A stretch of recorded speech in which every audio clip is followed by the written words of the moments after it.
viewers, welcome to my channel Read to Me Sue. I'm here to read out books. Currently we are reading IkiGai.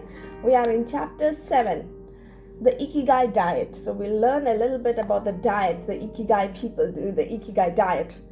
Please subscribe to my channel. It will motivate me. It will keep encouraging me to read different kinds of books to you. I'm not here to tell you go read a book. No, I'm here to read a book with you. Some people love to listen and I'm here to read out books to them. Thank you so much. Please subscribe to my channel. So here we are. We'll continue the book IkiGai. We are on chapter 7. What the world's longest living people eat and drink. So they have interviewed certain people who live a long life, how they live. Now they are going to understand what is their diet. According to the World Health Organization, Japan has the highest life expectancy in the world, 85 years for men and 87.3 years for women. Moreover, it has the highest ratio of centenarians in the world, more than 520 for every million people as of September 2016. Life expectancy in the countries where people live the longest compared to the United States. So there is a graph. And the highest life expectancy is in Okinawa, Japan, and after that comes Sweden and then US. The above graphic, there's a graph over here.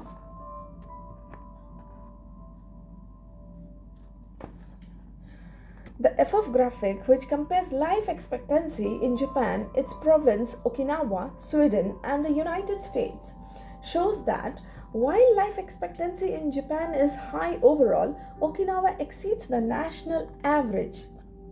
Okinawa is one of the areas in Japan that were most affected by World War II. Oh my God. As a result not only of conflicts on the battlefields, but also of hunger and a lack of resources once the war ended. The average life expectancy was not very high during the 1940s and 1950s. As Okinawans recovered from the destruction, however, they came to be some of the country's longest living citizens. What secrets to long life do the Japanese hold? What is it about Okinawa that makes it the best of the best in terms of life expectancy? Experts point out that, for one thing, Okinawa is the only province in Japan without trains. Its residents have to walk or cycle when not driving. It is also the only province that has managed to follow the Japanese government's recommendation of eating less than 10 grams of salt per day. Now that's a good habit actually. We shouldn't eat too much of salt. Yes. Okinawa's miracle diet. The mortality rate from cardiovascular disease in Okinawa is the lowest in Japan, and the diet almost certainly has a lot to do with this. It is no coincidence that the Okinawa diet is so often discussed around the world at panels on nutrition. The most concrete and widely cited The most concrete and widely cited data on diet in Okinawa come from studies by Makoto Suzuki, a cardiologist at the University of Ryukyus. I think R is silent. Ryukyus.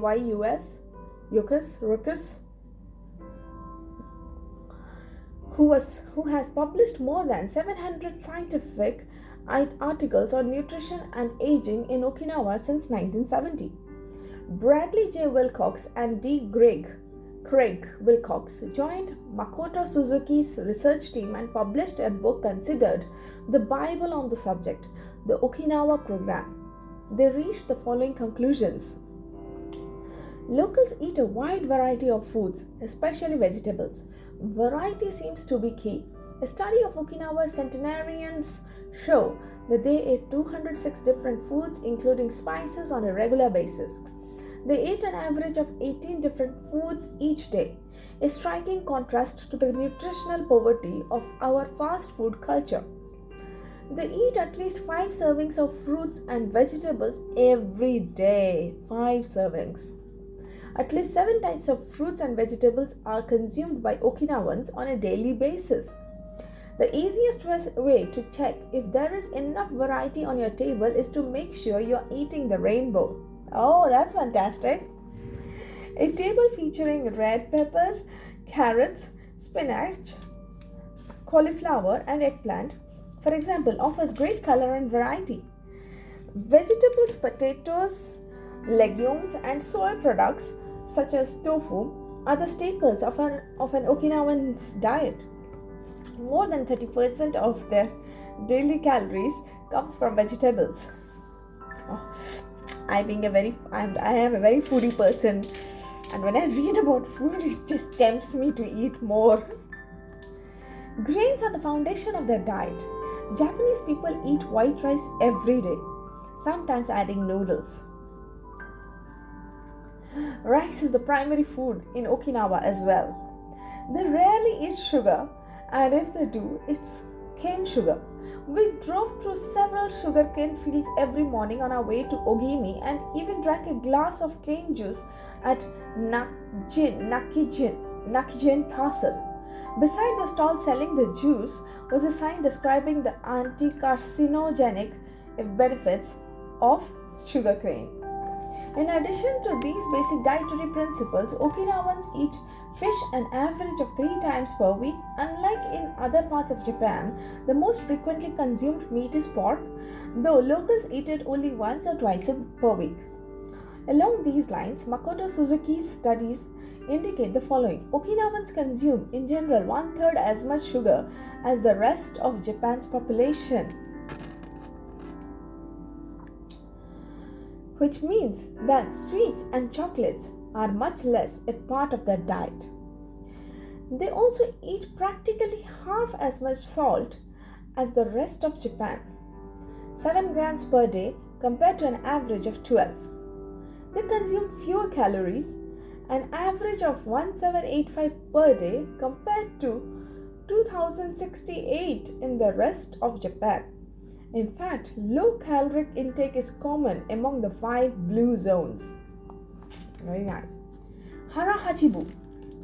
This brings us back to the 80% rule we mentioned in the first chapter, a concept known in Japanese as Hara Hachibu.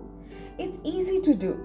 When you notice you are almost full but could have a little more, just stop eating. One easy way to start applying the concept of Hara Hachibu is to skip dessert.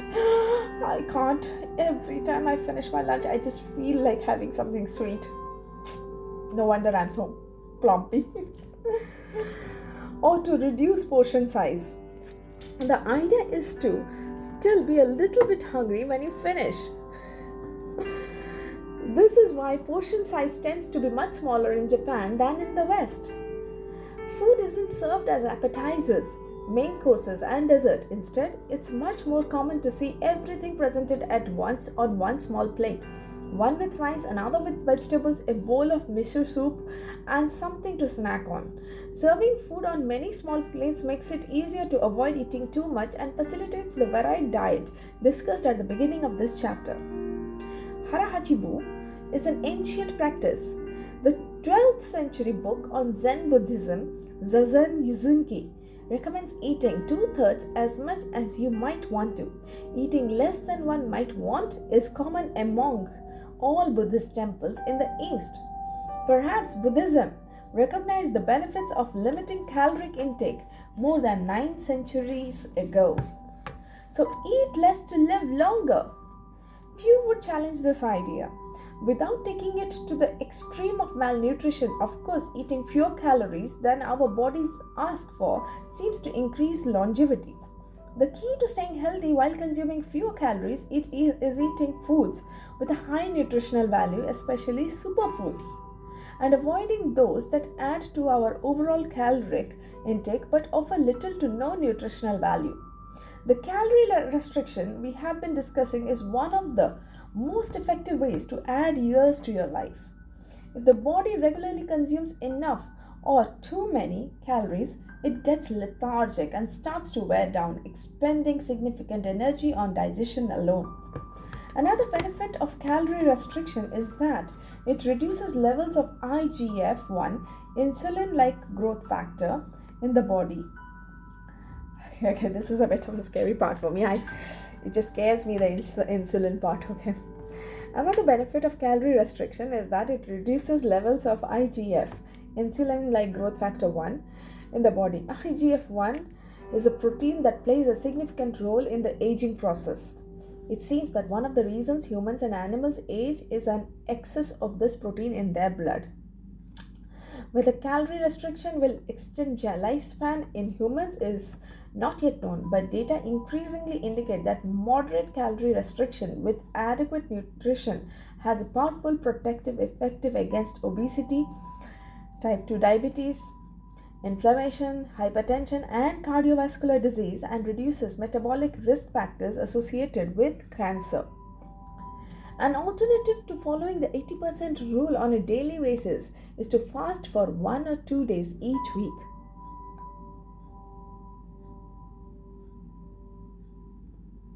The 5:2 or fasting diet recommends 2 days of fasting, consuming fewer than 500 calories every week, and eating normally on the other 5 days. Among its many benefits, fasting helps cleanse the digestive system and allows it to rest.